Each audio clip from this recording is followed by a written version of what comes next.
How would you feel if you were forced to be the face of a revolution?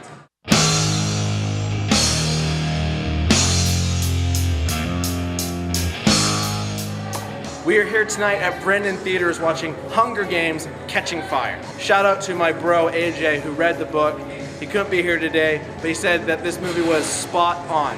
With a few minor things, but he said the majority of what you need to know is on screen. We thank you for that, Hollywood. This movie is extremely dark, way darker than the first one, and I personally like that kind of stuff when it's really dark. The characters go through so much turmoil, they have to literally stomach it to come out on top. And this movie is just one of those, you screwed me over in the first one, just to do it again in a more twisted way. Wow, just like unbelievable. If you think you have stuff figured out, you're gonna get this twist thing and like, oh my God, didn't see that coming.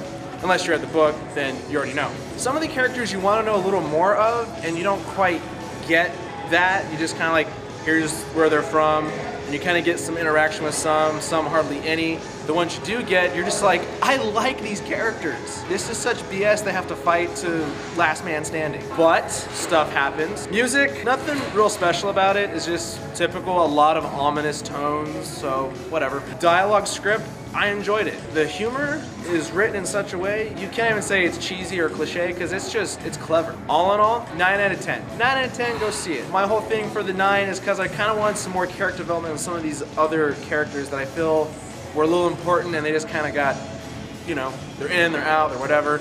Go see it. Take your mom to see it. Your mom will like this movie. And to see what my enthusiastical guest had to say, let's check that out right now. Side scroll.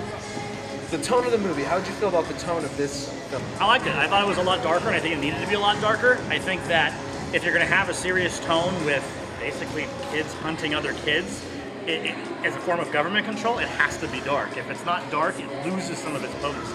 And the fact that this one was a lot darker, more akin to Battle Royale, which I feel this is very similar to, makes it that much better.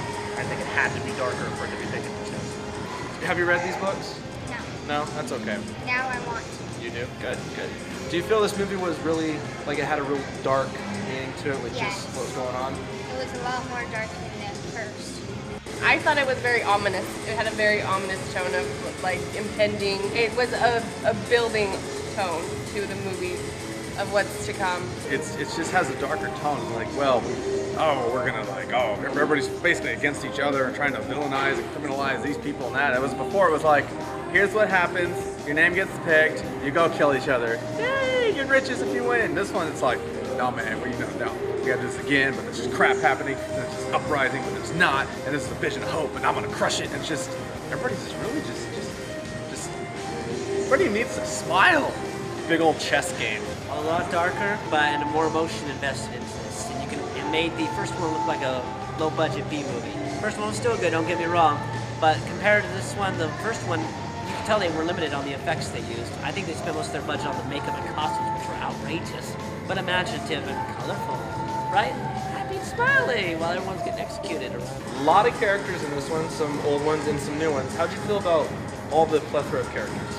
I definitely think that your enjoyment of this movie as a viewer is directly linked into your hook into the original characters. If you care about those characters, you will care deeply about this movie. If those characters don't mean anything to you, none of this is really going to matter. It's not as much of a spectacle as it is a character-driven thing. I think all the characters worked really well. The ones that were important, that actually played a bigger role than just there's their name and here's a little piece of information, it worked extremely well. They all blended perfectly. Some characters you got to know like a lot, some you barely knew anything about. I felt the characters had a lot more dimension than the first movie. I was very impressed. I actually enjoyed this movie a lot more. And when I watched the first one, I didn't really feel a need to go run out and read these books. And now I have a need to go run out and read these books because this movie just totally 180'd it for me. What was great about this is that you really just, having not read the book myself, so I'm going into this completely blind, you don't know the intentions of really anybody. I mean, with the exception of the main characters like Katniss and Peeta, but even then, they still are having little secrets trying to like help each other in their own ways or doing things for each other, but everyone else, especially the newer ones that we don't know, you just never really know what they're about. They could be good, are they bad? You don't know. Oh, this guy works at the Capitol, but he could actually be a good guy. Oh, this guy actually, no, you just don't know. I had trouble knowing who was on whose side. And people I thought I knew was on a certain side turned out they were on a different side.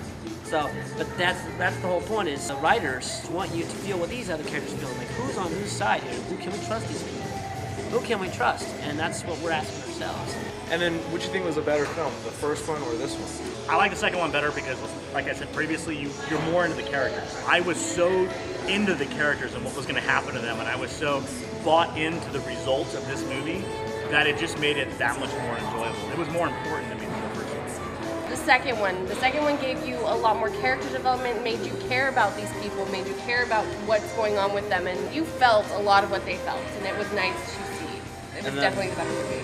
Here, actually, I honestly have to go with this one. The first one was good. You're like, oh, it's bad. Oh, yay. Oh, that sucks. This happens. Oh, but this one, you're like, you just don't know where it's gonna go and all the twists. I legitimately like this one way better than the first one. I'd rather not compare them because this is a continuation of the same story. It is getting better as it's progressing. So the movie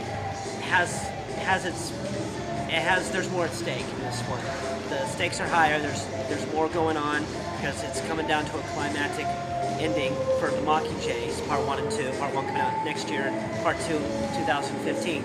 So it's progressing really well. So I won't say this one's better. I'll just say that it's progression. Better. Its progression is going well. And on a scale of 1 to 10, or a glorious scale? I actually give it a 9 out of 10. And I only give it a 9 out of 10 because it has middle movie-itis, and you'll see what I mean when you see the movie.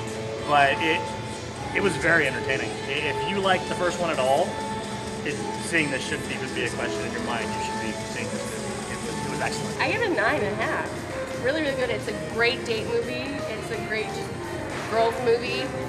I don't know if guys would really want to go see it, probably because Jennifer Lawrence is hot. So she is definitely worth going and seeing this movie. And Jenna Malone does this really like weird thing in it. So I don't know. It's a really weird thing. I'm gonna go with solid 9.5. Boom! 9 out of 10. Just a 9 out of 10. The reason for that extra star not being there is because they've talked about all the other contestants, and most of them you really didn't get to see do what they were talked about doing, like the teeth grabbing their throats and stuff. Like, yeah, you kind of don't want to know what you're up against, but it's kind of cool to see them actually trying not to rip throat outs, but to see them at their worst. But you only hear about it. You don't really get to see them do it anymore. So Probably an 8.5. Okay. Subscribe, like, favorite it, share it, leave some comments down below. And as always, we will let you know before you go at Brendan Theaters. How would you feel if you were forced your face to be the revolution? I don't know what this was, but apparently I did it wrong. So I got to do it I would say a revolution, not the revolution.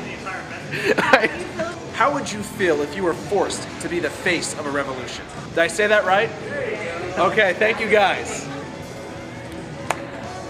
Tongue-tied. And Aquaman from Smallville was in this. It hit 3 of us at like 1, 2, 3. Aquaman. If you like, Like a, what are you, some kind of Jedi waving his I hand don't around know. like that? Leave some comments below. Wow, I'm just having a bad day today, guys. Below the Like, belt. seriously.